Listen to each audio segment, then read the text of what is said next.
There are nearly 10 million single-parent households in the United States, and most of them are led by a working parent. Picture two of these working women. Same country, same tax code, neither one's married. But one is raising kids and the other one's not.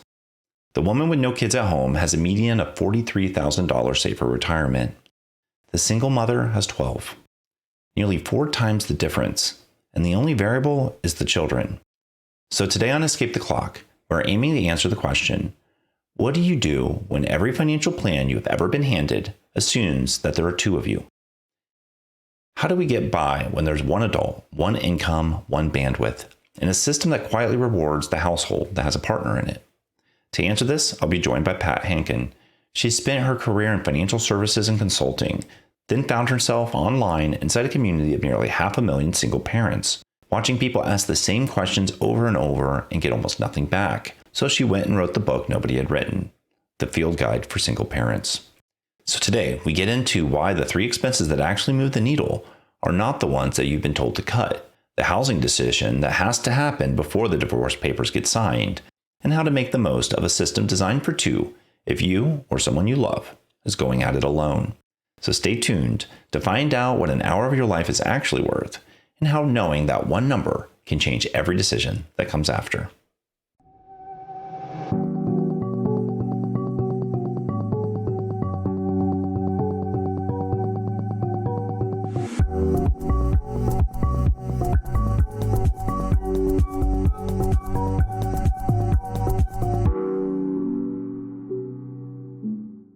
Welcome back to Escape the Clock, a show where we highlight strategies and approaches for achieving financial freedom and having the option not to work. Your host, Daniel C. Rogers. Almost all financial advice assumes 2 people, 2 incomes, 2 retirement accounts, 2 sets of hands to handle the laundry, the homework, doctor's appointments, the school forms, and even the bills. The entire tax code is built around the very assumption of marriage. It's in every aspect of the financial and tax system, from retirement accounts to estate taxes. The benefits for having a partner stack. When we can claim married filed jointly status on our returns, we widen our tax brackets and unlock new advantages. Standard deduction doubles. We gain access to spousal Social Security benefits, spousal IRAs, the right to inherit a 401k without penalty, a dozen other quiet advantages baked into the system. But when filing as a head of household, which is the best a single parent can do, those deductions shrink, the brackets narrow, and many of the benefits simply disappear. And this is not a niche situation. Per the U.S. Census Bureau, fewer than half of American households are headed by married couples. It's now only 47%, which is down from 71% in 1970. That's a massive drop in people who are set up to get the best out of our financial and tax systems. Even tougher, roughly 41% of first marriages end in divorce. This results in blended families, remarriage, and solo parenting becoming the norm. The system has simply just not kept up with the changes. And as bleak as all that sounds, there are real paths for single parents reaching for financial independence. But to get there, we need to understand that single parents are playing by different rules and the standard assumptions don't apply. Let's take childcare, for example. The national average price of childcare in 2024 was $13,128 per child per year. For a married couple with kids, that consumes about 10% of median household income. Now take a single parent. That jumps to 35%. So while the need for childcare is greater, the good news is that single working parents often qualify for state-level subsidies and federal credits that dual-income households miss entirely. And many states offer adjusted income thresholds that ease the bite when you know where to look. But the mileage really depends on the state. So how do you get the most mileage when the rules of the road were written for 2 drivers? And we are doing it solo. Well, today's guest is here to help us figure that out. Pat Hankin is a business professional, parenting expert, and the author of The Field Guide for Single Parents. She came up not in a corner office or a TV studio, but inside an online community of nearly 500,000 single parents, where she became one of the most trusted voices on what actually works. She brings in a background in finance, time management, and systems thinking, and has spent years studying what helps parents stay stable, organized, and on their feet. Pat, welcome to Escape the Clock. Oh, thanks, Daniel. I'm so glad to be here. Right up my alley. Yeah, you're the expert. And this is actually a topic we haven't covered. And I think it's extremely important to really become a norm. I would love to start, though, with like the early days when you were online and you were seeing so many single parents struggling. I'm really curious, like what was going on back then and what were you really learning? What I was learning in the early days was a community of people looking to help each other out. And there were a lot of very common topics that kept coming up. The first thing that amazed me was that even the slightest bit of information for single parents was so helpful and so needed. A lot of people didn't get that kind of information when they grew up. The other thing is that it was astounding to me that people didn't have the most basic information. So a lot of what I talk about in terms of money, which takes up about a quarter of this book, obviously, is information that's out there already. It's just not packaged or customized for single parents. And given their prevalence, it's kind of a national shame. So we're looking to fix that here. And I'm really glad that you're doing this. Yeah, like you said in your book, you really do tackle the money side of things. And I think that's really important. There was a MIT economist who studied 12 million Americans and found that single parents save substantially less for retirement than their married coworkers. And they receive less in employer matching and tax subsidies as well. So there's like this big disadvantage that's happened.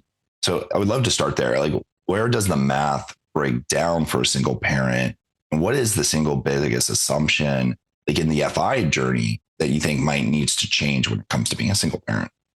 Well, I think you outlined it in the beginning brilliantly, which is you got to know the tax code and what works for you and what doesn't. I'm not disheartened about the quote, saving for retirement is lower.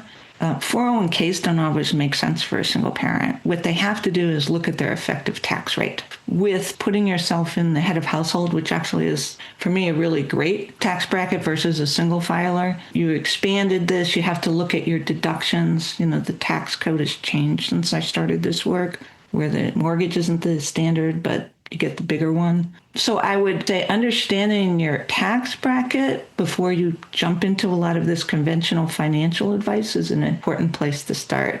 And the biggest one for me is understanding whether a 401k makes sense versus something like a Roth or paying down your mortgage. I think these things people want to go in these standard steps, and that doesn't always work. Right. Yeah. That makes a lot of sense. And I wonder how much expense management comes in, because the expenses can really stack for a single parent. Yeah. And really doing this just on like usually one income. Yes. Like, what types of things should they be thinking about when it comes to all the costs and things that are in their life? In terms of the cost is you're going to not get what the Joneses get. And I have news for single parents listening to the show. A lot of times those Joneses are liars anyway, so don't try and never repeat it. The three things, and Ameriprise had done this study probably 15 years ago. I'm sure it still holds. The three things that are the biggest expenses for single parents are housing, or any parent actually, is housing, vacation, and education. So before you start cutting out your lattes, let's drill on those big expenses.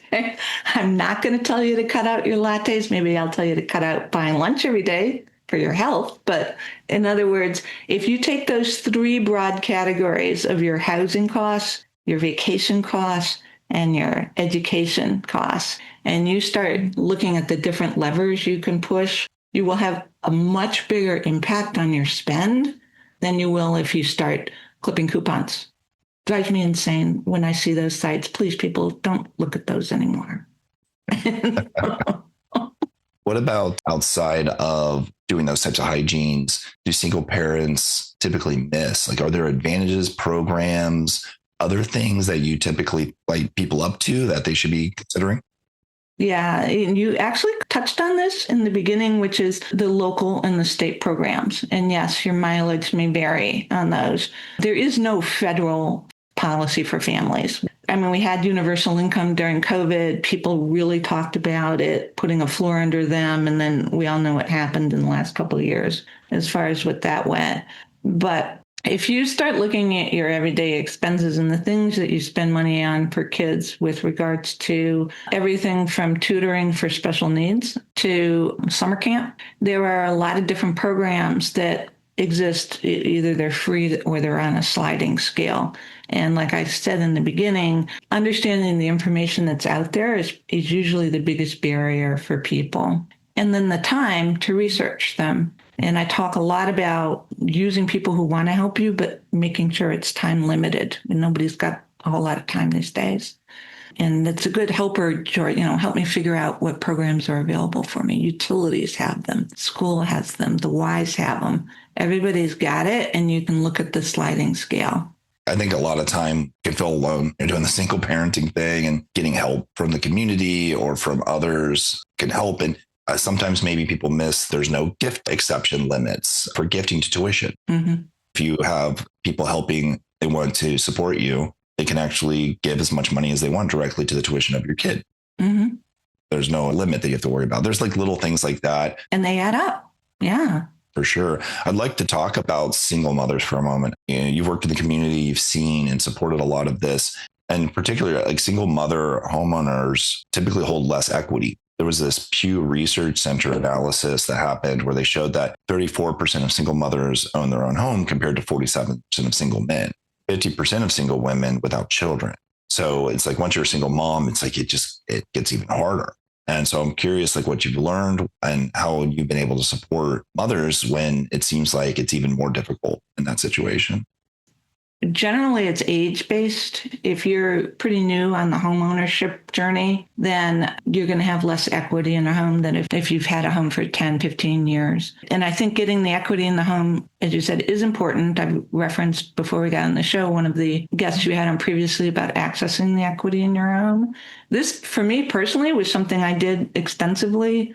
I worked in financial services. There's a period of consolidation. It was pretty clear I was going to lose my job. And I was 50 by the time that happened. So it was pretty clear it was going to be a while before I got a next one, given my age. So I went out and took out the biggest loan that they would approve me for in terms of a home equity line of credit. And that sort of smooths out the hills and valleys of your income going over the years. For single moms not to have as much in their home equity, at least they have it. That's what I can say. You have it. It can be a backup. I do not at all advocate using it to go on a vacation to Disney. In fact, I'm saying don't go ever on a vacation to Disney. Wait until you're old enough. Your kid won't remember it anyway.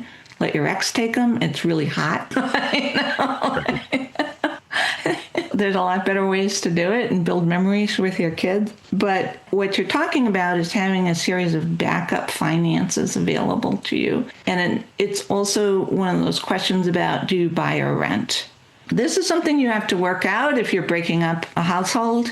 You have far less chance of you qualifying for a new mortgage. Therefore, you might want to think about fixing this before you sign any dissolution papers, because you probably can't hold on to this big house after your divorce, which is the biggest transition that I see most women have problems with, which is, well, I don't want to upset my kids. Well, they're already upset. They're going to be more upset when you're stressed out about maintaining this giant house.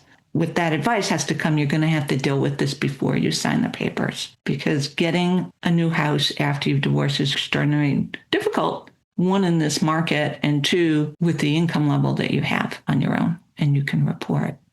Curious what you think about this idea. In a previous episode, we had Anna Marie Pluar on. She wrote a book about co-housing. Okay. And she, in particular, was talking about the strategy of single parents cohabitate, and how it got the extra set of hands and can become kind of like a family. Yeah. Have you seen that kind of thing happen? Is that a strategy you think could be effective? Yes, I have. In fact, there's one right down the road from me here. One of the first ones that was done. It depends on who you are as a person and your personality to be able to collaborate with people, because it can't be everyone takes care of your kid, but you don't take care of their kids kind of thing. If you're a kind of person that doesn't keep score, it's a brilliant suggestion. And it was recommended a number of times in the community that people look into it. I've seen some of them in the western part of Massachusetts where I live. There's a 5-college area out there. I guess it's now 4 colleges that you can look at. But those kind of strategies is to look at joining up with other families, pooling assets. These are all very legitimate. But again, it's going to depend on your personality and how you deal. Do you play well with others, right? You're going to know that. Wanted to touch on the time and mental bandwidth pieces, because for a single parent, they're doing the work too. There's this time tax, cognitive load tax, all these things. And sometimes just thinking about money can just maybe feel like just stress. Yeah. Maybe it's easier to avoid it. So I was wondering like how you've seen people dig in when it comes to the real cost of carrying this large mental load and knowing that you have to educate yourself in so many areas.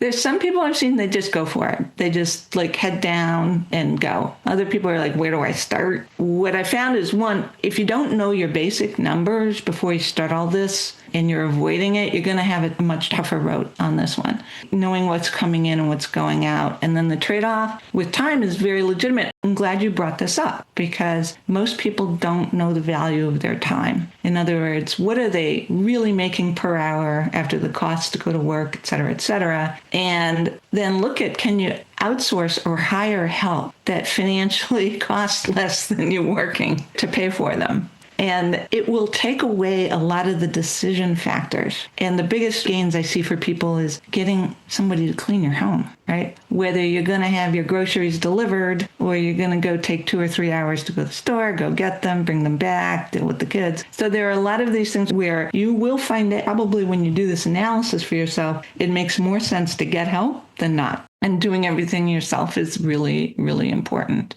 Another solution I've seen when we talked about the housing is property managing. All right. So living in a property where people are absent and you're there taking care of the property for them, that's a monetary trade-off that can be worthwhile for you, depending on where your kids are, how old they are, et cetera. It's like you can kind of design your life a bit to like build delegation and in these different areas in a way to take some of that load off yourself. Yeah. I wonder about the listener, though, who feels like they can't even find an hour to even think about money. How do you help that person get through that block? Yeah, don't think in terms of hours. So we talk a lot about the 15-minute parent. Remember the 15-minute manager that was out there back in the day? Yes. Well, I'm for the 15-minute parent. And that is, don't do anything more than it's going to take you 15 minutes. Sometimes it's just looking up the phone number of somebody that's going to help you. Sometimes it's just cruising through your online banking's website. We'll have basic budgeting things on there. There are organizations that actually will be your budgeting buddy. It used to be called Budget Buddies. Now I think it's called Women Money Matters. They might take men in there now too. There are lots of ways that you can get financial coaching. And there's a term for this. It's called body doubling. I think it's a psychological term where you actually sit side by side with someone where you've got this paper bag full of paper, school forms, budgets, bills, whatever. And you work on yours while they work on theirs. Okay. And you get a lot of psychological uplift by, it's somebody who keeps you accountable to sit there for either 15 minutes or an hour. Yeah, this isn't that, but my spouse has a physical weight goal and wants to get active, go to the gym, and has a friend who's trying to do the same, who's had a membership she hasn't used in years, been paying it and never uses it. So they're helping by forcing each other to go. Accountability buddies. Yeah. Well, it's working and they get more out of it because they're spending time together and you see someone else you're not suffering alone. Right. I think that's part of it. Suffering alone, I think just it's almost easier to just avoid it, right? Because it's like, it's true. You talk yourself out of it. And expand your vision to include people you wouldn't think about. It can be an elder that would really like the company for you to sit there and they sit there. It could be someone if you go to a church. I think what happens is a lot of people look for someone exactly their age in their space, and that's hard to find sometimes, right? So be able to look down younger people. I have a 21-year-old that comes and talks to me because she just wants to talk through things. I wanted to make sure we touched on retirement planning.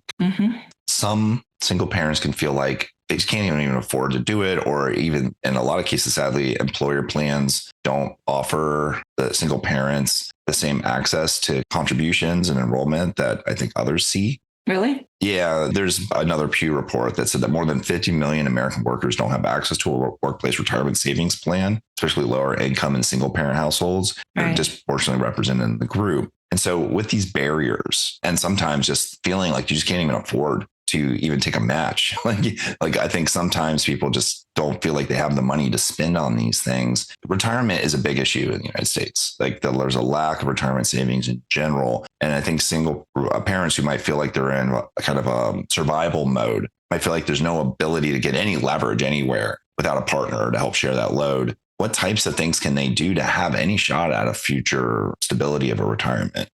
And do that along with planning your kids' education and all the other and things. your own things, right? I think you should do it all at once with smaller amounts. Less around anything else other than the psychological lift you get from watching a saving account grow, whether it's $25 a month or $100 a month, and automating that. And don't worry about the long-term retirement thing, which is turning into a giant tax bomb anyway for people. I'm not sure what matches are there these days. Is like, I mean, it's kind of nice, but I wouldn't structure my retirement plan. The thing for people who are feeling really, really pressured is to start small and to start talking to people. Your bank will give you a banker to talk to.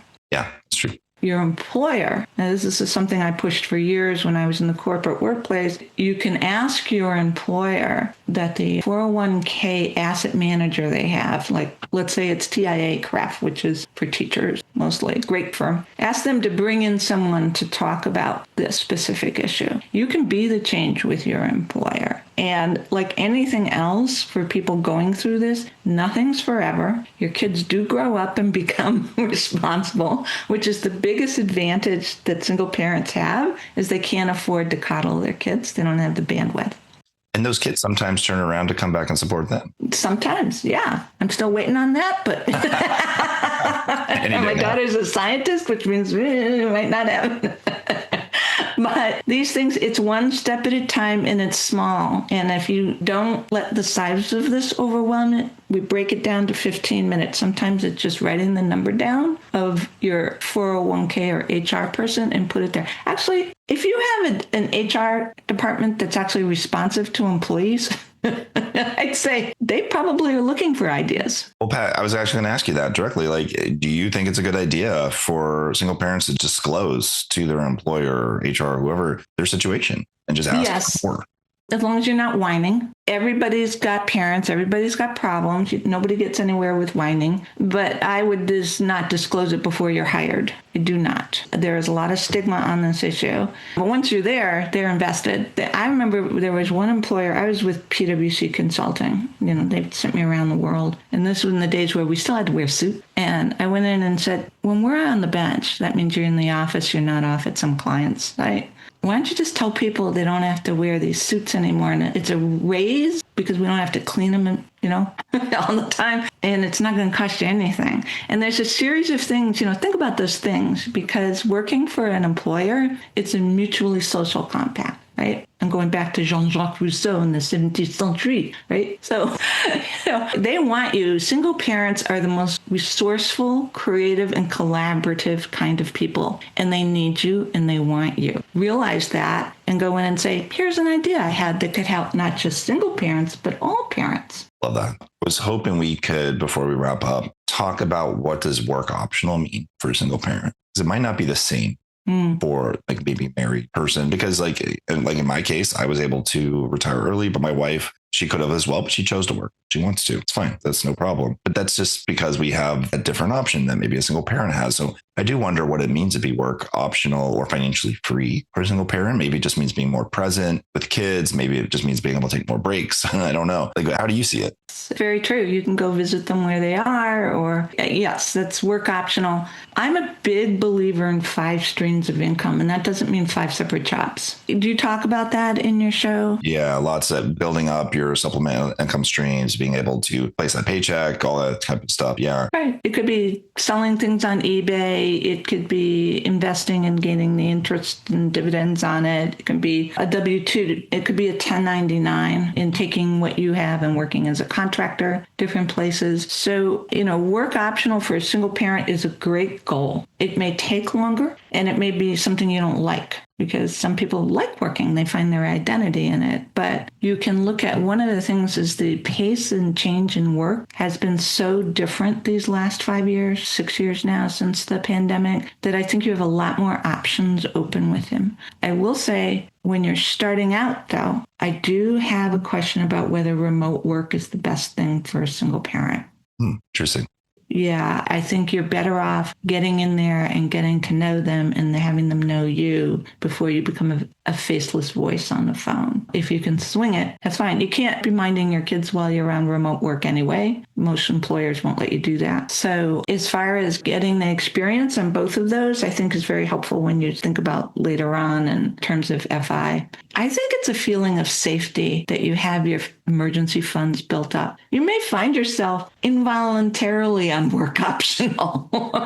Yeah, right.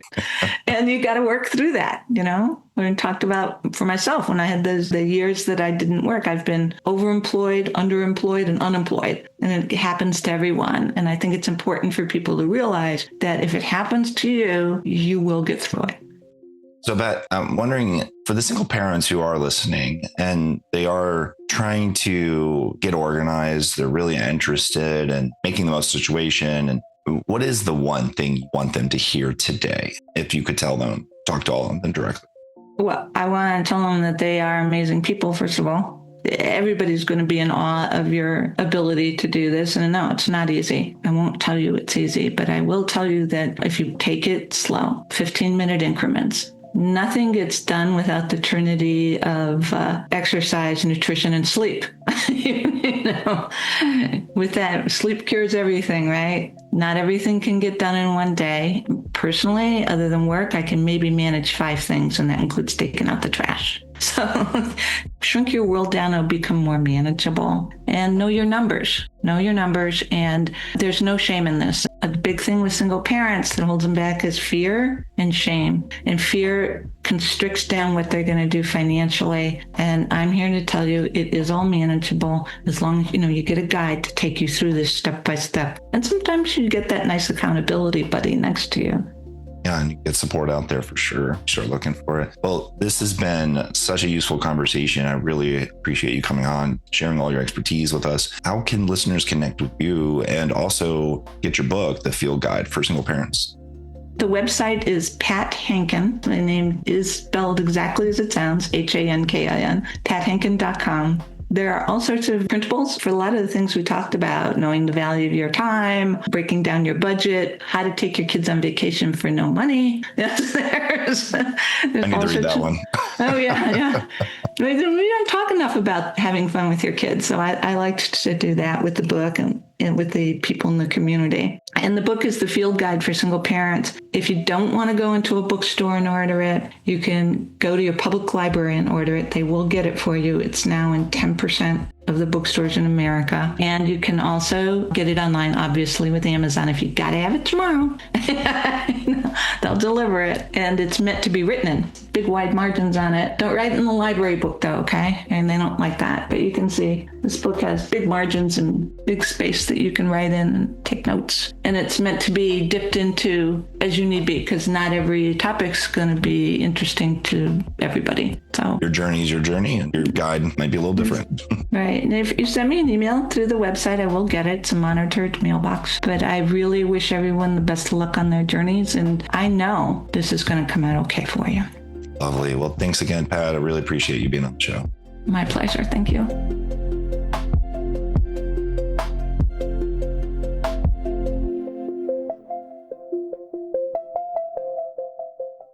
Cut the latte, clip the coupon, cancel that subscription that you forgot you were paying. This is the financial advice that so many of us grew up on, and it does have a certain logic, because small leaks sink big ships. But without knowing the value of our time, how do we even know which leaks are worth plugging? Now, I learned this myself the hard way. I remember having a paper route as a kid. I'd get up at 4 a.m. to bag all the papers by 5 so that I could have them on the doorsteps by 6 so I could make the bus by 7. That was about 3 hours of work once a week for a little under $50 a month. And I was proud of earning that money. But after all those times walking that route in the dark, never did I calculate the hourly rate. I just knew I'd have money to spend at the end of the month. Now, as an adult, I finally did that calculation, and it was around $4.10 an hour. The minimum wage for a miner in Ohio back then was $4.25. So I was making less than minimum wage, doing work harder than a lot of my peers who were actually earning a lot more. So the wage was terrible, but my time was plentiful back then, and honestly, it just seemed worth it. And I kept at it for months, until I could finally afford to buy my mother a dishwasher. The one in our apartment had broken, and my father said he didn't have the money to fix it. She hated how much work it was, cooking and doing dishes for a family of 5, especially with 3 hungry boys in the house. To this day, I still remember the joy on her face when she got that dishwasher. It's something I'm never going to forget. My experience is not unique here. So many of us are in a survival mode, trying to make enough for ourselves and those that we care about, just doing whatever we can to get by. And when you're in that mode, you don't calculate the value of an hour. You just work the hours as they come to you. The problem is that the stakes get higher as we get older. That will actually ends up making our hours more valuable, and that blind spot can get pretty costly. And that's where the system really ends up letting people down, because it's built assuming that you'll eventually have a teammate, someone else to carry the load. Pat Hankin said it well. She said, almost nobody understands the cost of their time, and least of all the people raising kids alone. So I want to hand you an important calculation that can help you figure out your plan. And it takes about 10 minutes to do this, but it can make a big difference. First, you have to figure out what your current take-home pay is.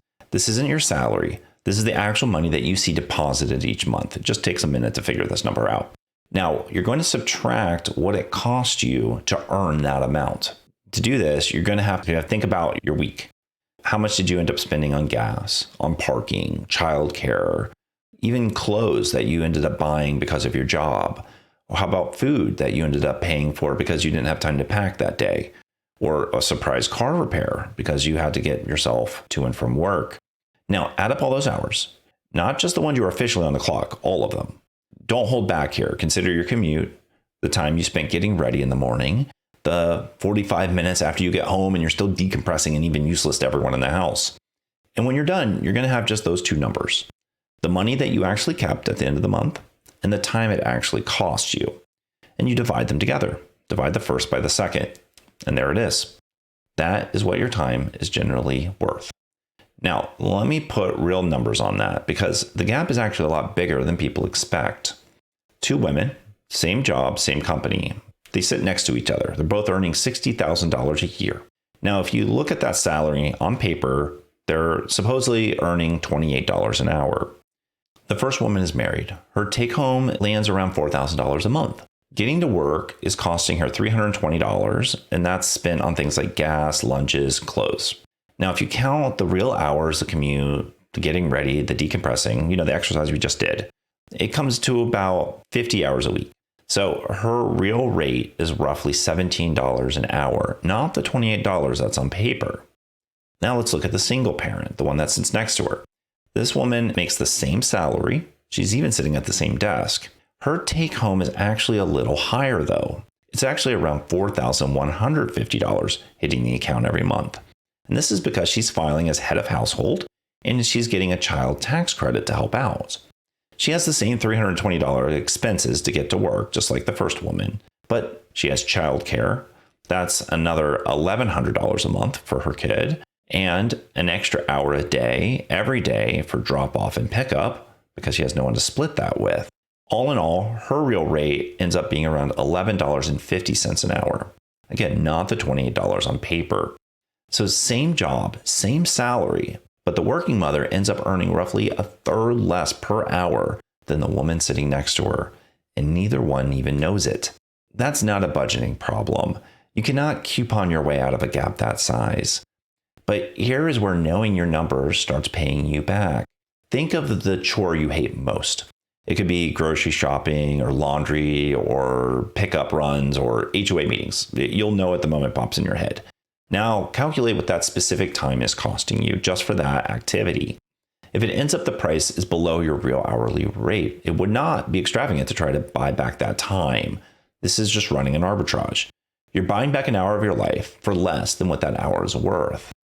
And weight it by how much you dread the task, because the ones you avoid are costing you more than the clock shows. Pat has watched this play out across hundreds of households, and she says the 2 that pay off most consistently are someone cleaning the house and someone else doing the grocery run. And that's not because these are luxuries that you've earned. It's because the per hour basis is usually cheaper than just having someone else do it than doing it yourself. So before you cut anything small, look at 3 categories that actually carry weight: housing, vacation, education. Clipping coupons for a year saves less than one good housing decision saves you in a single month. But the coupon cutting feels productive because it's visible. But it's motion, not progress. And housing can trap us at the transition. If you're going through a divorce or separation, deal with the housing before you sign the dissolution papers. Not after, before. Here's why. The moment those papers are executed, you are a single income applicant. You're trying to qualify for a mortgage on your earnings alone in this market at these rates. Whatever you could have negotiated while the household was still legally intact, you are now negotiating from a much weaker position. And it's understandable why people get caught. When you ask them, they'll usually say the same thing. I don't want to upset my kids by moving them. But here's the thing, they're already upset. And they'll be a lot more upset watching you stretch thin, trying to hold onto a house that you can't carry. Now, I want to circle back to another thing because I said something at the top of the episode, and then Pat said something else that might sound like the opposite to you.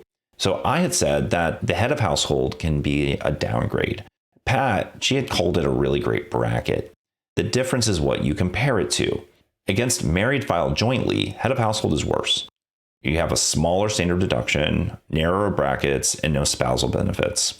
That tightening is real, and it can be felt, especially that first year. But against a plain single filer, head of household is meaningfully better. You get a bigger deduction and wider brackets all the way up. And a lot of single parents are quietly filing single when they qualified for head of household. They just don't know they should be filing different. They're actually even measuring themselves against a married couple's math, and sometimes concluding they're just doomed.